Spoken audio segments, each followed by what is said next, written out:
एक मैं ईमानदारी की रोटी बताता हूँ। एक बार एक अधिकारी, मलिक भागो, बड़े अधिकारी थे, मलिक भागो, बहुत उनका नाम था, बहुत पैसे वाले थे। उन्होंने अपने यहाँ डिनर पे इनवाइट किया श्री गुरु नानक देव जी को। और रास्ते में आप जी एक गरीब बढ़ई, बढ़ई समझते हैं, कारपेंटर लालू, बढ़ई लालू के यहाँ पे डिनर उसने कर लिया उन्होंने। अब आप जी ने जब बाहर डिनर कर लिया, मलिक भागो को गुस्सा आया, उसने अपनी पूरी फोर्स भेज, लेकर के आओ नानक देव जी को। तो आप जी मलिक के यहाँ पहुंचे और मलिक बोला, मैंने आपके लिए इतने शानदार पकवान बनाए लेकिन आप सूखी रोटी खा रहे हो, मैं देसी घी की रोटी दे रहा हूं। गुस्से में था मलिक भागो। आप जी ने मलिक भागो से कहा, ठीक है आप मुझे एक रोटी दे दो। और उसके बाद उन्होंने भाई लालो को भी बोला जो बड़े ही थे, तुम अपने घर से एक सूखी रोटी ले आओ।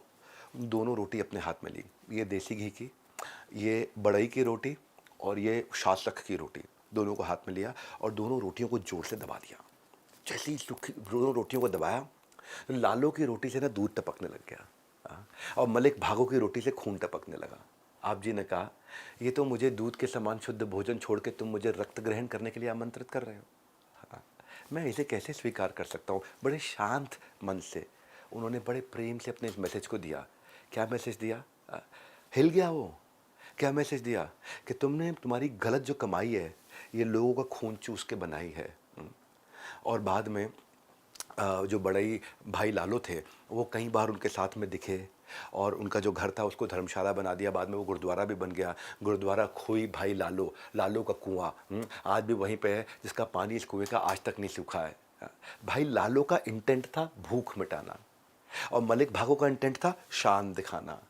यहाँ इंटेंट को उन्होंने समझाया।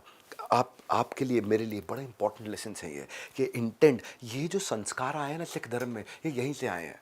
ये हर्षद मेहता हो, अब्दुल करीम तेलगी हो, शार्प माइंड थे पर इंटेंट सही नहीं था। कीरत करना के पिलर से इतना दूर चले गए कि आखिर में ना अपनों ने साथ दिया ना उनके खुद के पैसे ने साथ दिया, किसी ने उनका साथ नहीं दिया। ये था कीरत करना, ये डाला है संस्कार के अंदर। सिख धर्म का जो फाउंडेशन है, जो पिलर है, जहां से सिख धर्म आया है, ये संस्थापक हैं। तीसरा पिलर दिया उन्होंने नाम जपना, नाम जपना, चैंटिंग की शक्ति। चैंटिंग की शक्ति नहीं तो खूंखार डाकू को महर्षि वाल्मीकि बना दिया। मरा मरा से राम राम तक पहुंच गया। प्रहलाद ने भगवान का नाम जप किया, ओम नमो भगवते वासुदेवाय, और उसके बाद ही भगवान नरसिंह ने उनकी रक्षा करने के लिए हिरण्यकश्यप से। द्रौपदी ने भी जब भगवान का स्मरण किया तो दुशासन से कृष्ण ने आके उनके दुराचार से बचाया उनको। Chant the name of God के दो मतलब है, एक भगवान के नाम का जप करना और एक भगवान की इंस्ट्रक्शंस का जप करना। जैसे भगवद गीता भी पढ़ते हैं, गुरु ग्रंथ साहिब पढ़ते हैं, उनकी इंस्ट्रक्शंस को फॉलो करते हैं, तभी आपको राइट आउटकम, वही है यूनिवर्सल ट्रूथ। तो लाइफ में ये जो रूल्स बनाए हैं जो ऊपर वाले के, वो रूल्स को पढ़ना, वो कमांडमेंट्स को पढ़ना, वो भी नाम जपने के समान है। नाम जपना तीसरा इंपॉर्टेंट पिलर, इसीलिए कहा जाता है। देखिए आप अगर क्रिश्चियनिटी में देखोगे, thou shall chant the holy names of the lord. अगर आप गुरु ग्रंथ साहिब देखो, कब कलयुग केवल नाम आधारा, नाम आधारा, नाम जप करना, सुमरि सुमरि नर उतरी पारा। सिमरन करते करते उतरी पारा, you will get delivered from this भवसागर।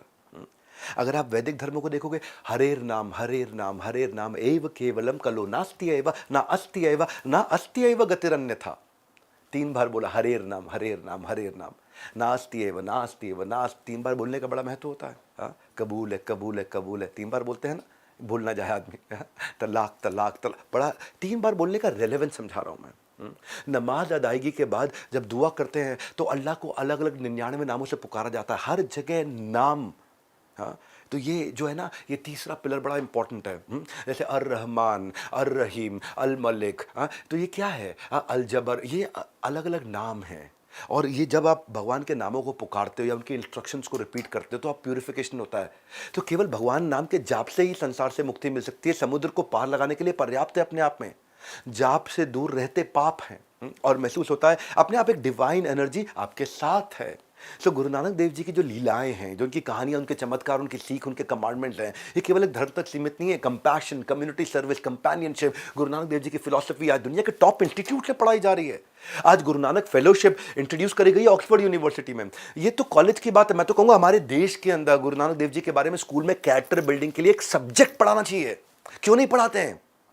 क्या सिखा रहे हैं हमारे स्कूल में? ये कैरेक्टर बिल्ड करना हमारे को, जिससे बचपन से ही जब कैरेक्टर बिल्ड होगा तो भारत के लोगों का चरित्र निर्माण करना, यही मेरा भी कंट्रीब्यूशन है, यही प्रयास मैं कर रहा हूं। सिर्फ गुरु नानक देव ही नहीं, इससे पहले भी मैंने कई ग्रेट पर्सनालिटीज के कैरेक्टर के विषय में कई केस स्टडी बना चुका हूं।